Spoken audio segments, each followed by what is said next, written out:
For this video maghimo tag classic ube ensaymada no. Ako na lang gi-prepare ang palaman og dodaan. Nya pagbutang palaman ingon ana ala siya. Simple lang kaayo nya atong i-roll pa extend og gamay. Bali 24 ni kabukong gibuhat no. Nya ako sa nang naghimo. So mao na siya mga idol no. So nira 24 ka buok nya pagkahuman na ni ato ning i-relax og mga 15 minutos para inig porma og ensaymada dili siya maputol ba. So human na nga 15 minutes nya ato ning tabulang plastic kay para di mag-uga ang pan kay ang hangin gud mao na makabati pud sa texture sa pan ba kay mukagas ang pan ana usay nagkaon to kanang kunat ang pan.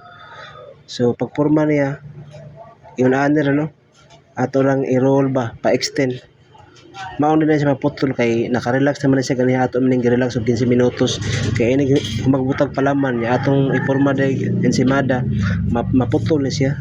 So dapat maka-relax na siya niya ato na patubuon 24 ni kabuok kay dagko naman ato na gisud sa oven no for 10 to 12 minutes maluto na ni siya niya pagkahuman. So niara atong banyahan og margarine dayon atong i-dip sa white sugar. So mao na siya mga kalods ang atong ube ensaymada. Salamat kayo sa mga nitan-aw ning video. God bless ka natong tanan.